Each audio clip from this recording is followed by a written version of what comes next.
Hi, everyone. Welcome back to Heartland Mamas. I'm Heidi Henry, and I'm in your face. I'm Marie Briel, and I was in Heidi's face earlier today. We were in each other's face because today we're discussing Kansas from the edge of the Great Red Divide. And messaging for the Democrats overall. Right. In the Great Red Divide. You know, Marie, I went on that trip a few weeks ago, and Kansas and Nebraska were two of the states that I went through, which I consider to be the Great Plains because they don't look like the Midwest to me.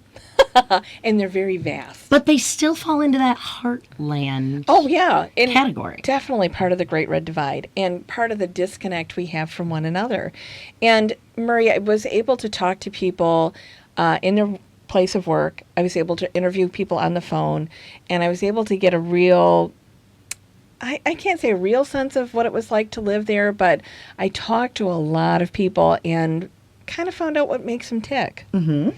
So and a lot of different people, too, you had said. I did. I talked to everything from cowboys, real honest-to-God cowboys, to people who worked in restaurants, to people who owned ranches, to people who were state representatives and senators from the state of Kansas. And, you know, the state of Kansas just elected its first Democratic Native governor. American. No, we're talking about two different people. Oh, yeah.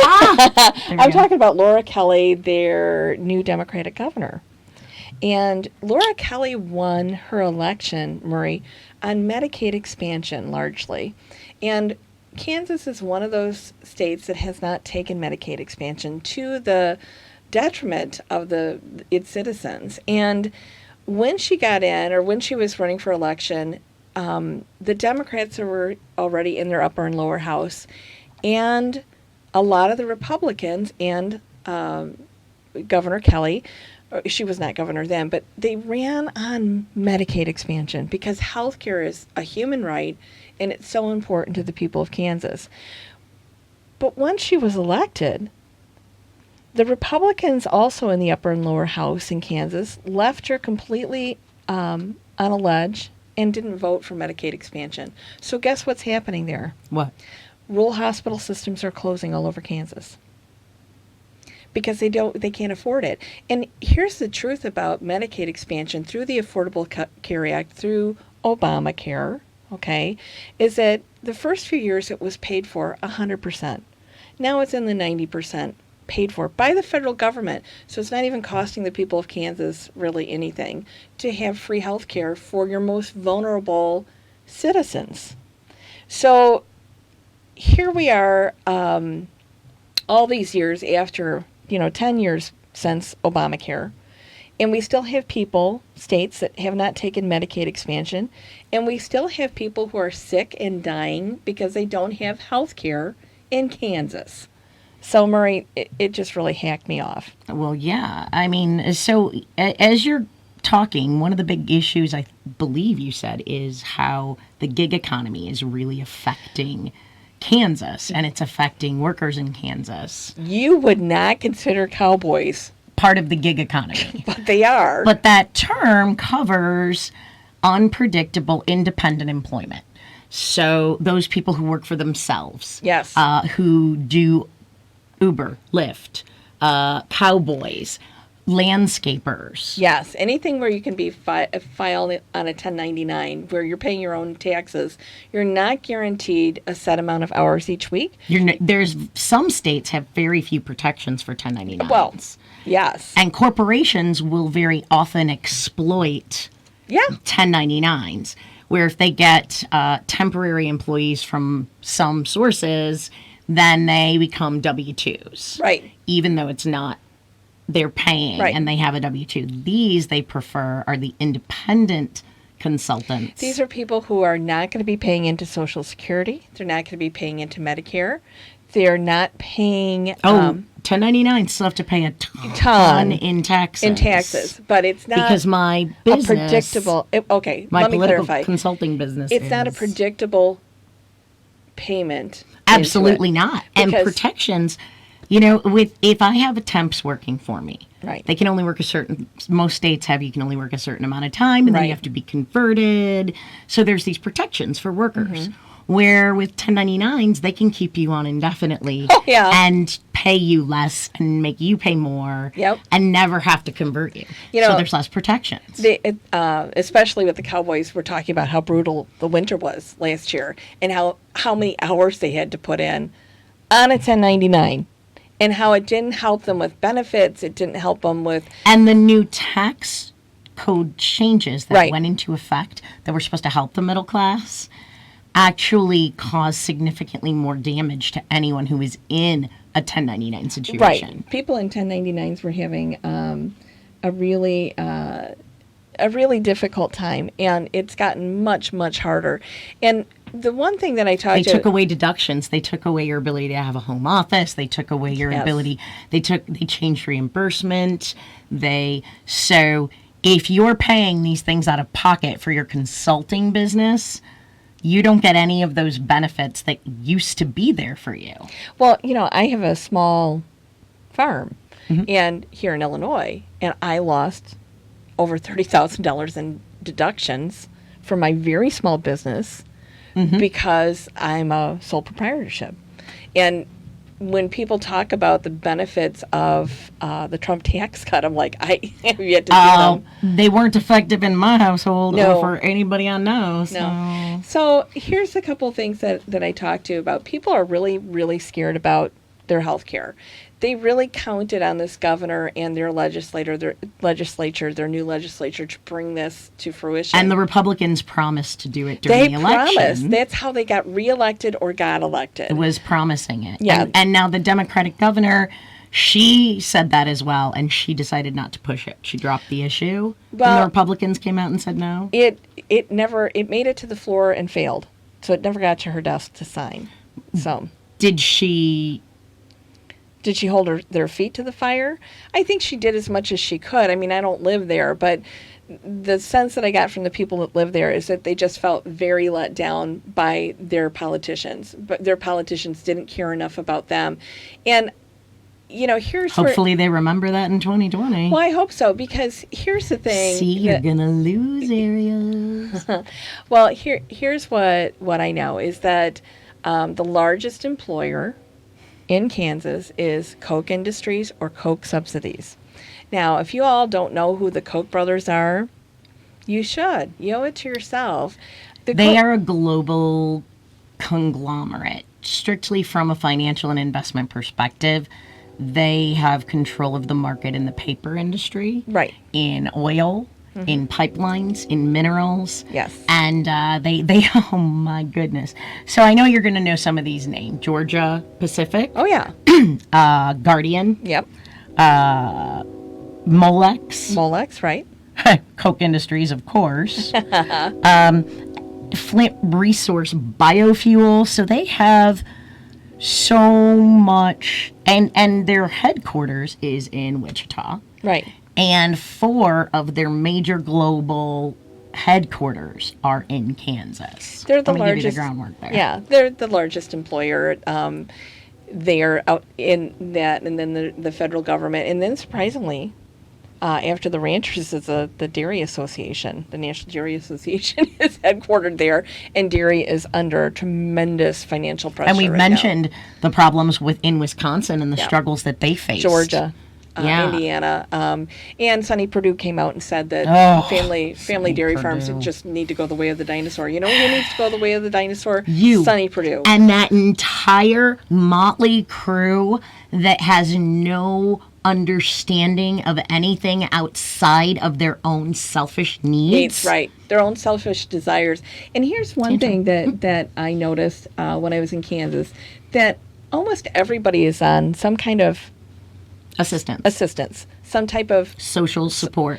well, and here it is. It's like corporate welfare, farm welfare, farm aid, not aid, but farm subsidy. And if we want to talk about welfare, we always think it's, the mom who has 3 kids No. with different baby No. daddies. No. And she's milking the system. Let me tell you. Where that is literally 3% of human welfare, social welfare, unemployment, which you pay for, Yeah. college, Medicaid. That is Pell Grant. 3% Of what it costs. of all the welfare in the nation. You know what? Most of that is corporate welfare, folks. And in Kansas, they have Farm ag welfare. yeah, ag welfare. And here's how that works, Murray. There's a lot of cows. It's a good story. There's a lot of cows in Kansas. I was struck by the amount of grasslands. So do you think if we got rid of all the cows in Kansas, it would help with the CO2 emissions? I really don't. I think the CO2 emissions would be best addressed not through cows, but through oil. What if we started riding Fossil the fuels. cows instead of driving cars? Then you're cutting down on the... No, it's green No, energy. you And can't green energy. drive the cows. We need to stop. We need to stop pumping stuff out of the ground and digging stuff out of the ground to run. Agreed. And Koch really doesn't like they that. don't want you. So wait, I gotta explain. No, it's so good. I gotta Sorry. explain. Well, we're gonna get to that, but I gotta explain about farm welfare in Kansas because the ranchers don't actually chase the cows around. Okay, the steers. The Cowboys do the work and the ranch hands. So And they don't get paid a sustainable wage. They don't have predictable hours. The ranch foreman I talked to, one of the ranch foremen I talked to makes $18 an hour. And he's a boss. He's the boss of all these other people. They've got people who are, and I ride horses for a living. I know how dangerous it is. You couldn't pay me $9 an hour to do what I do. I wouldn't do it. It's the farm work it's is expensive to employ extremely me. dangerous. All really of it is dangerous. Farm work is. Farm work is one of the most dangerous fields. I think it falls second under meat packing, industrial meat. Oh, well, we'll talk about that too. But and this has a lot to do with industrial meat packing because what he told me is that we have the Walmart economy. So if it costs him, we'll pull a number out of the sky, 53 cents a pound to finish a steer to go to the slaughter plant. Walmart will only pay him 50 cents a pound. So it's 3 cents. He loses 3 cents in every pound of steer he sells. Here's what he does then. He goes to the government and he says, I lost 3 cents per pound for every steer I raised. The government cuts him a check. He says to his employees, I got paid 3 cents less per pound than it cost me to raise them. I can't pay you guys more, and I can't give you 40 hours a week guaranteed every week. Period. Can't give you benefits. I don't care that you have to take a second job to be able to feed your kids, and I don't care that you can't afford shoes or gas for your car or shoes for your children or tires or brakes. I don't care. You can go get a second job for that.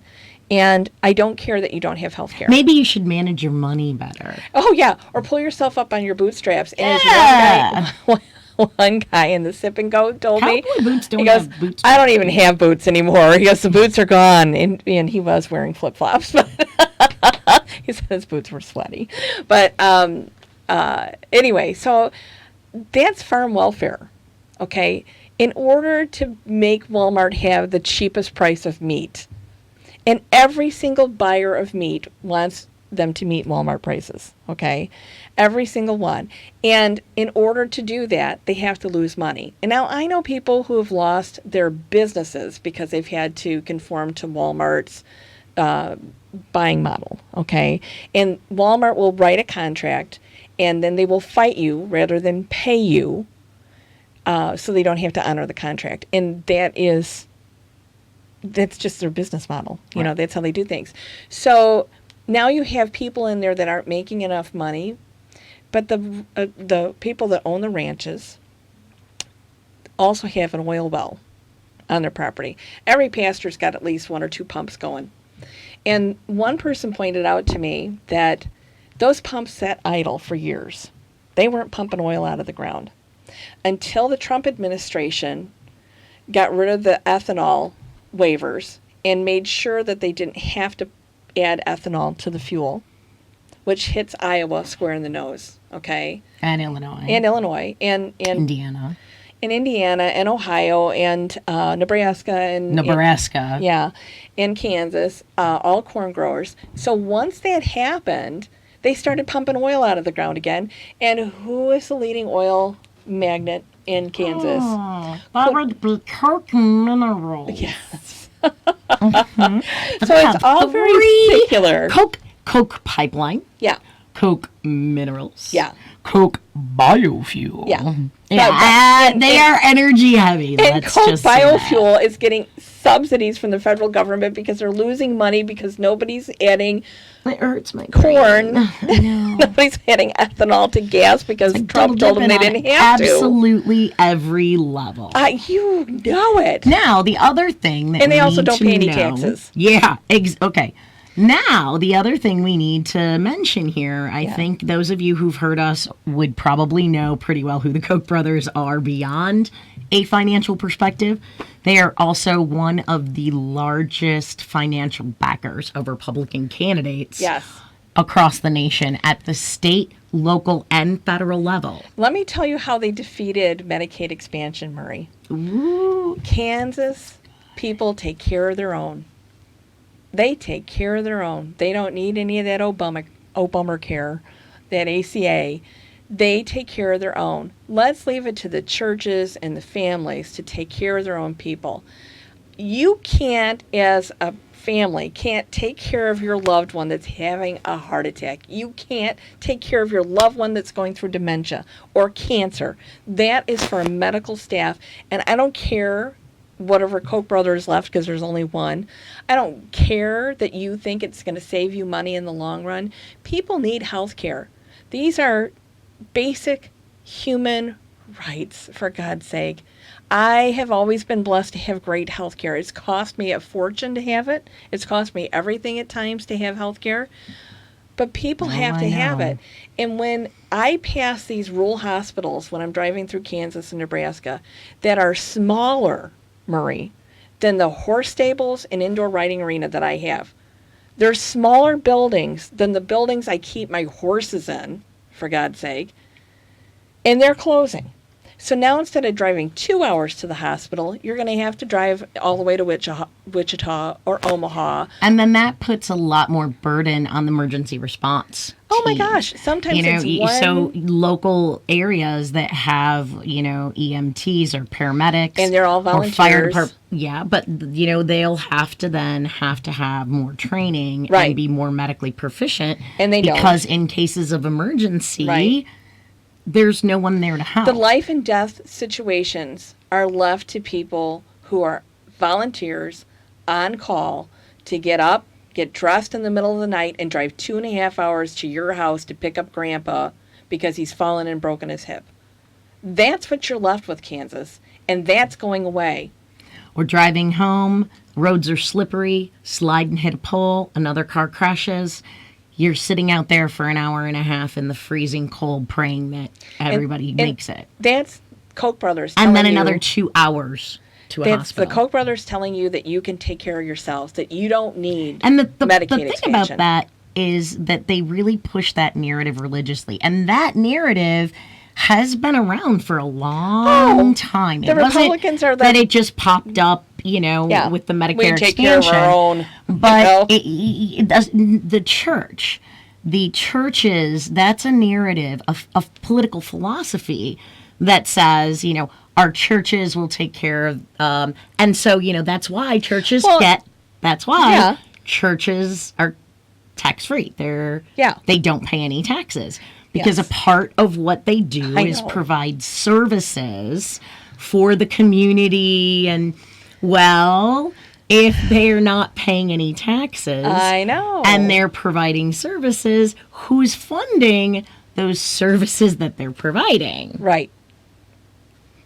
Big donations, big members, But the government. But Murray, not everybody goes to church anymore. Not everybody is a Christian. Not everybody goes to the same denomination. It doesn't matter.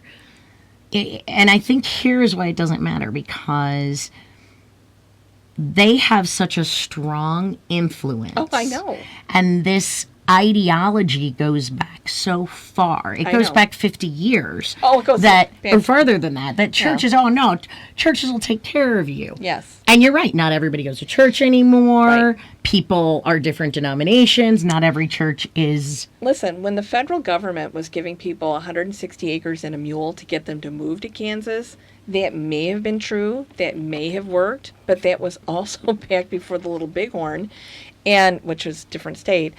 But I just want you to know that that predates modern history, okay, modern Kansas history, at least the last 100 years.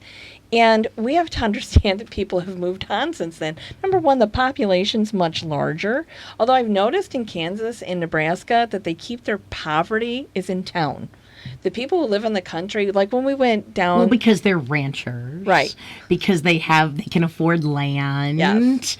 Of course. And that's why the urban centers vote more Democratic. Right. Because they're not the ones going to church with the mixed groups. Yeah. But those farmers, those wealthier outlying ranchers, and they are the ones who are going to church and Right. hearing the message and spreading that conservative message and buying into, oh, we take care of ours, without thinking about anyone else outside of their own world. And here's the problem with that. Here's the problem with that, is that it gets to the point where people are desperate.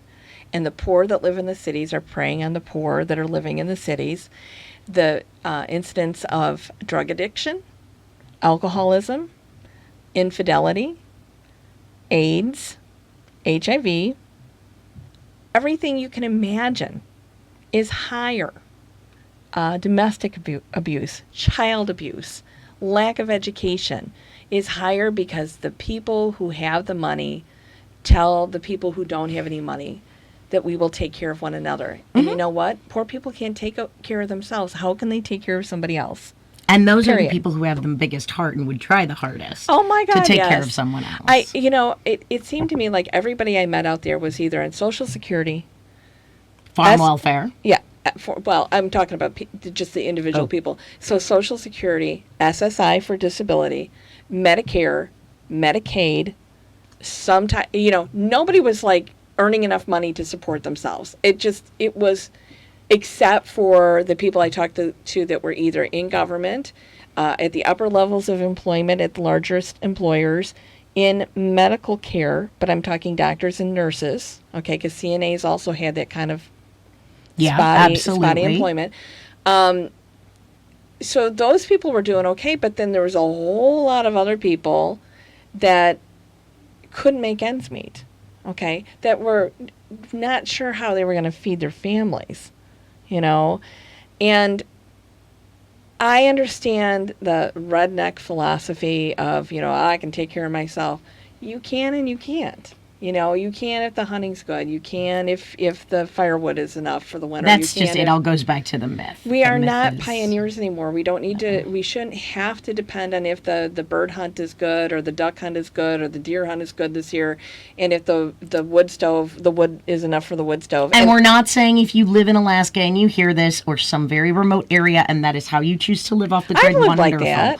Majority of people are not in that situation. Let me just clarify for our fans that, maybe those frontiers people. Well, I grew up in the suburbs, and it was kind of a romantic idea. See, I grew up out here, so that's what we always talk about that.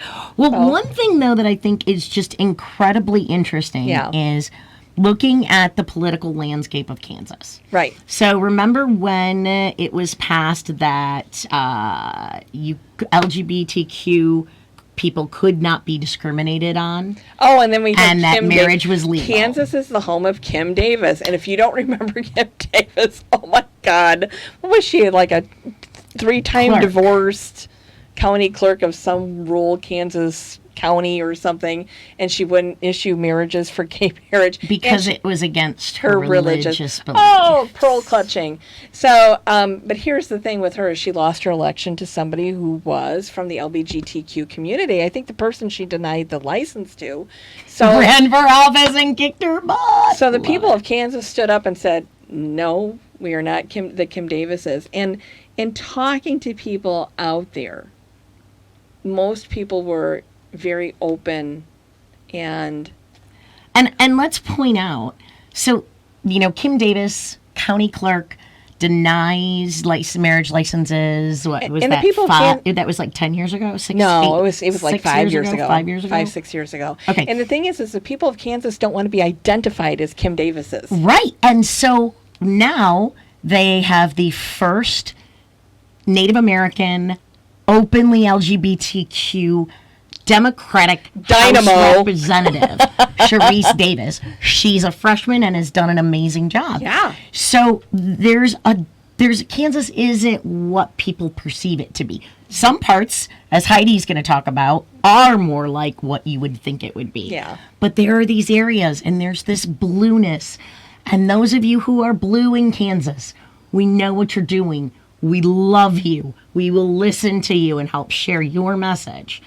But the message for those that I'm talking about won't be quite the same as what Heidi's message was from a different area of Kansas. Well, and I talked to a state representative there, and the one thing he was telling me is that we need to remember to bring our focus back in Kansas to kitchen table issues, to the issues of health care and Economics. An acceptable minimum wage of $15 an hour. He thought he should at least make that, and you should have a workers' bill of rights where you should have so many hours per week, and you shouldn't have to work 2 jobs, and you should be able to get health care, and you should have a predictable wage, right? Which to me, knowing how or predictable income, sorry. much of that area are those wealthy ranchers, are those independent or those folks in healthcare, and they have the influence of Koch,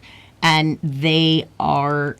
It surprises me that he would be able to get elected with that sort of a message, with all that influence. Well, out there. and he kept saying every time the Koch brother people would bring up the hot button issues of LGBTQ rights or abortion issues or anything like that, he would always steer the messaging back to economics and healthcare, because he said that's what people really need. And if we keep refocusing the message on what people really need, we will get those other issues taken care of. And as we've talked many, many times, taking the hot button terminology out is what we've said, and he was totally in agreement on, and everyone we've talked to understands the importance of that. So I sat down at a little coffee shop in a very small town, and I'm not going to give the name of the town, Marie. There's a lot of people that would speak to me only on the guarantee of anonymity, and I sure hope that you are tuning in and listening to this, because we had some really personal conversations. And a lot of times people would start out being very anti-gay.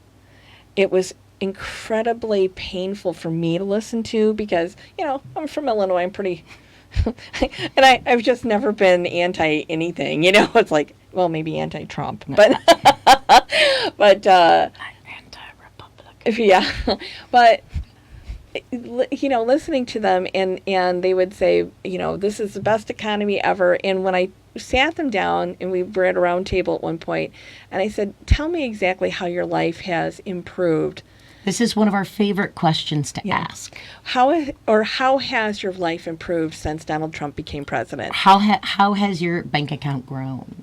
How much better financially are you today than you were 3 years ago? Right. And the thing is once we started discussing, actually things were worse. For anybody who is working class, and most of the people in Kansas, if you're not at that upper level, you're a working class. You're a working stiff. You're working until you die. And working hard very jobs. Very hard. You're working in factories. You're working in refineries. You're working punching cattle. You don't literally punch them, but you're growing crops. You're running tractors. You're driving trucks. You're doing hard work. And when I talk to people like that,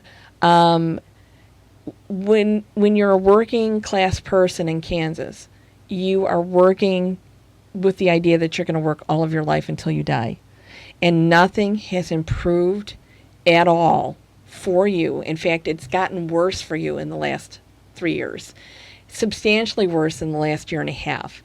It's amazing when you talk to people, when they realize that in that 3 years that they're not getting predictable wages, predictable income, predictable working hours, That they're making less and comparatively. working harder.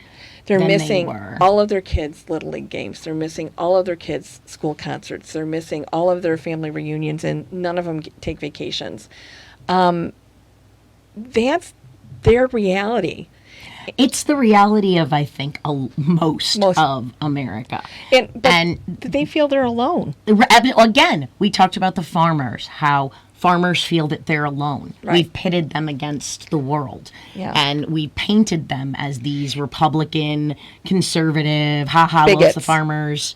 You know, well, the farmers, they voted for them, they should, you know. The farmer did not. And it's not true. Yeah. And they need our appreciation. Right.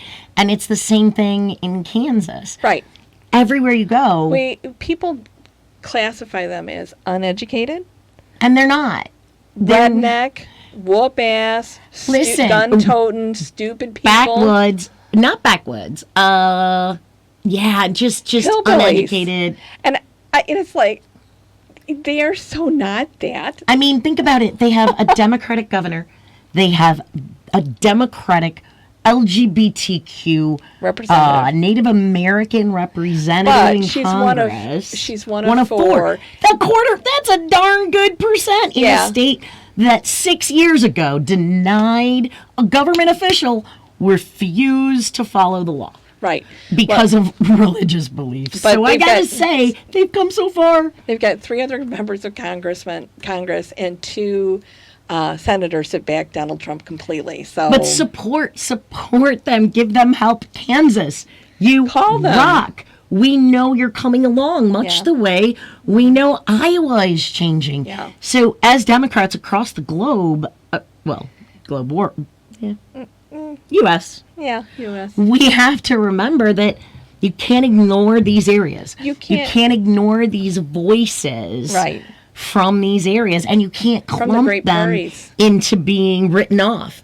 I'm not going to send my my teams there because it's such a small delegate and it's going red. No, we have to understand these fundamental issues. Kansas and Nebraska. And even if it's a different issue, okay, in Kansas, Yeah. one of the major issues is healthcare, right? Oh my Everywhere we God, go is yes. healthcare. Yes. But, employment is very different, that situation in that state, than it is in Iowa. Mm-hmm. But in each state, there's things that people will support and reasons for them to get behind us. And we have to use that. And the people of Kansas really got behind Medicaid expansion. Really, and then they were let down by the people they elected. And I think that, for their representatives, their time is up next year. Those that I'm going to be watching. We'll be watching Yeah. Kansas's elections See how it very goes. carefully. I'm curious to see how much more blue it's going to go. Very excited to see. But, so this representative you were talking to made sure that we understood how important taking those hot button words, changing our messaging, focusing on those issues, and where we disagreed was the philosophy. Now, I think he's absolutely right. That's a way to do it.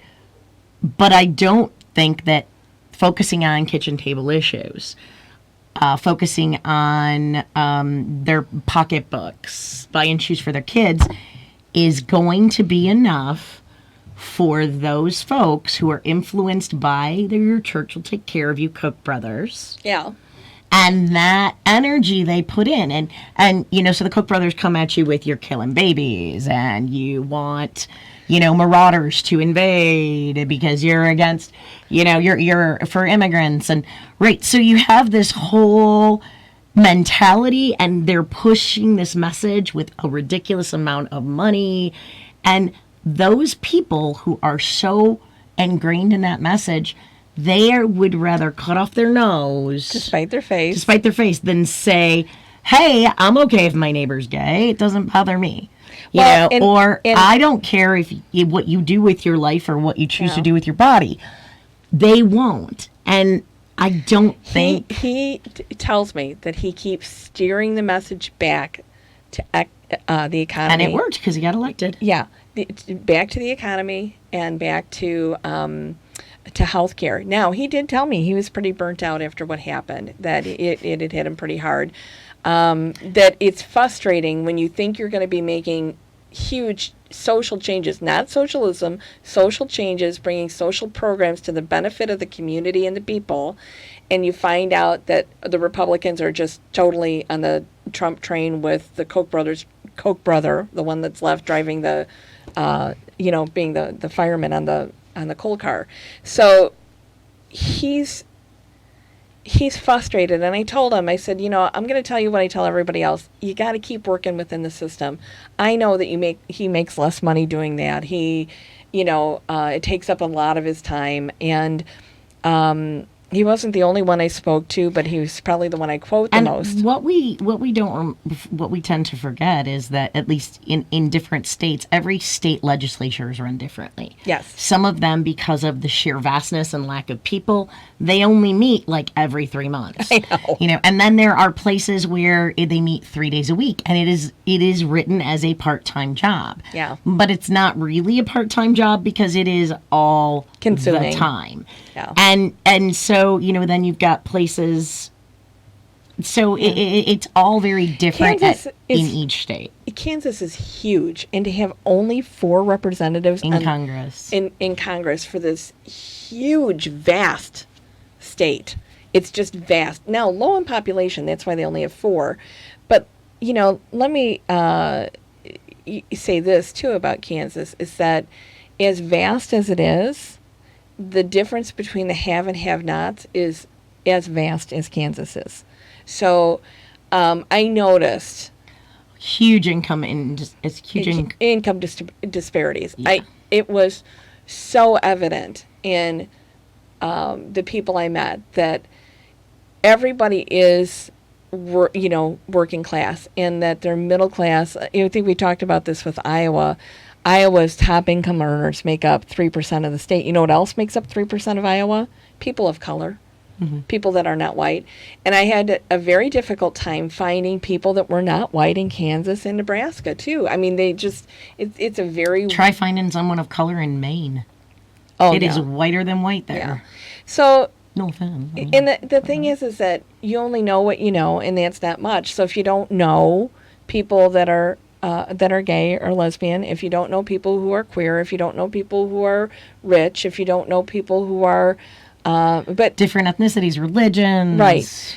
And here's the thing: then on TV we have the Kardashians, so you all think that they're your BFFs. Seriously, I've never watched that show, but But here's the thing I do know is that when you keep showing people that everybody has this money and that's how you get a reality TV show, and that everybody has a golden toilet, you can identify with that. Or dare to dream makes a little bit of sense. Yeah. Because if you think about it, a lot of times in urban areas where to get out, it's sports, it's athletics, a lot of hope is pinned on kids, especially, whoever they are, if they're talented, as a way to get out of poverty, right? To get a college education, to help their family, to have a success. Their only chance is to get a scholarship and so, there's a lot of kids that work really hard for that. Yes. And now you have the reality world, and I can see that being an influence too. Oh. That they might believe that that's a way for them to get out. That's an easier way because the people that own all the land because there's a lot of oil under Kansas, and they're not going to give it to the people who live in their cities. Kansas is a horrible place for petroleum, which kills the environment. Cows. Did we talk about riding cows? Okay, so here's one thing the other thing I'm gonna tell you is that the Koch brothers, seriously, I just read a study the other day, and I'll link it on our page, about how that they are responsible, those 2 men, responsible for most of the global warming on the planet, because of how they've steered. See, the thing is if they can steer you away from kitchen table issues on economy and healthcare and tell you that Kansas can always take care of itself, they can keep electing Republicans, they keep allowing the Koch brothers to keep burning up the planet. What I think we need to do is do a deep dive on the Koch brothers right now. Let's do that. Woo! All right. Well, folks, we just wanted to say, we're getting long, and thank you for staying with us. And I wanted to say, one more thing. Absolutely. I love my Heidi. Even if we were yelling at each other and before we started, we weren't yelling at each other. We were spiritedly discussing because we were something. using hot button words. And her daughter comes in and is like, "Are you okay?"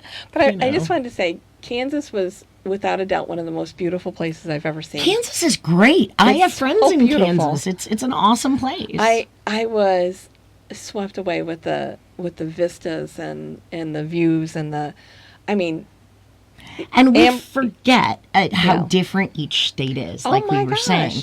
You know, I know people often mistake Oklahoma for Kansas. Very different states. Yeah. You know, when you think of Illinois, you think of nothing but cornfields, but you go south and it's hills and Oklahoma, forests. I think of rattlesnakes. Right? So I think we have those. We need to go to Oklahoma because I haven't been there except to go to horse shows. Ooh, okay. So anybody in Oklahoma, you want to hear from the Heartland Mamas? HEARTLAND